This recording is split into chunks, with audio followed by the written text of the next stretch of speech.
لوگ نماز اس لیے شروع کرتے ہیں، کہتے ہیں میں 5 نمازیں بھی پڑھتا ہوں، میں صدقات بھی کرتا ہوں، کام میرا پھر نہیں چلتا۔ تو میں کہتا ہوں تمہیں پتہ ہی نہیں، نمازی کے لیے تو آزمائش ہے، جتنا جتنا ایمان کامل اتنی اتنی آزمائش بھی زیادہ۔ اور یہ میں اپنے پاس سے نہیں کہہ رہا، حضرت ابو سعید خدری رضی اللہ تعالیٰ عنہ فرماتے ہیں میں نبی پاک علیہ الصلوۃ والسلام کی خدمت میں حاضر ہوا اور حضور کے دست مبارک کو چومنے کے لیے میں نے اپنے ہاتھ جب آگے کیے تو تپش تھی، تیز بخار تھا نبی پاک کو۔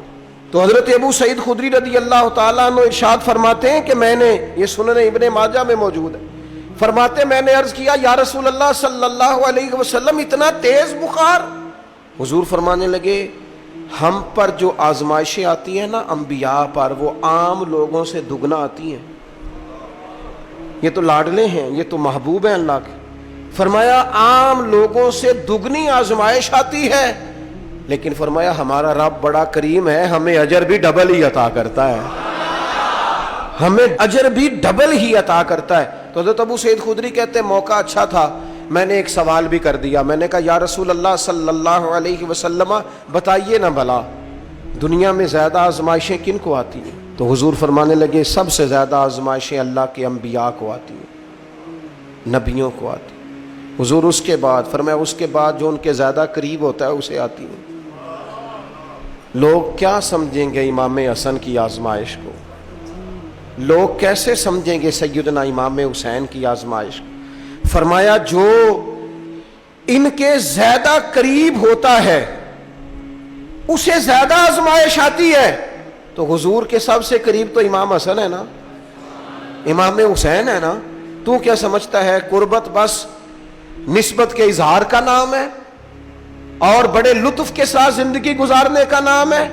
تو نبی پاک علیہ الصلوۃ والسلام نے فرمایا بات بڑی مزے کی ہے، فرمایا پھر اللہ کے بعض بندے تو ایسے ہوتے ہیں جنہیں اللہ فقر میں مبتلا کر دیتا ہے، فرمایا ان کے پاس صرف ایک چادر رہ جاتی ہے، اتنا فقر ان کے پاس آتا ہے، لیکن جو حدیث کے آخری لفظ ہے نا وہ وجد والے ہیں، وہ وجد والے ہیں، وہ سرور والے ہیں۔ ہمارا یہ مزاج ہوتا ہے کہ میٹھا میٹھا کھا جاؤ اور ذرا کڑوا آ جائے تو سویرے بھی رو شام بھی رو، حال ہی کوئی نہیں، غریبی بڑی، پریشانی بڑی، حضرت صاحب گھر سے بیماری جاتی نہیں، اور جناب کیا بتائیں بعض لوگ تو ایسے ہیں جن کی بات سن کے لگتا ہے زندگی میں کبھی سوئے ہی نہیں، اتنے بڑے بڑے دکھ سناتے ہیں۔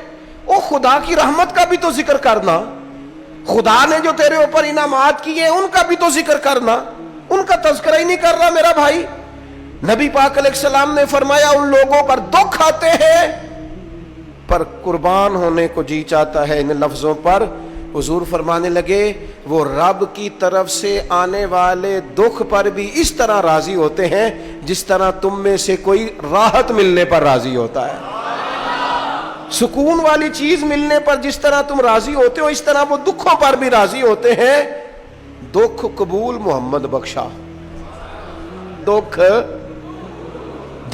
قبول محمد بخشا، پر ایک شرط لگائی چھوٹی سی میاں صاحب نے، انہوں نے کہا 100 دفعہ قبول ہے، دکھ 100 دفعہ قبول، دکھ قبول محمد بخشا پر راضی رہن پیارے۔ یہ شرط یہ ہے کہ تو راضی رہ، تو راضی رہ، دکھ قبول محمد بخشا، راضی رہن پیارے۔ اور حضرت سلطان صاحب کہنے لگے اساں کیتی ہے جان حوالے رب دے، ایسا عشق کمایا ہے اسی مرن تو پہلو ہی مر گیا، باہو تا مطلب نو پایا ہے۔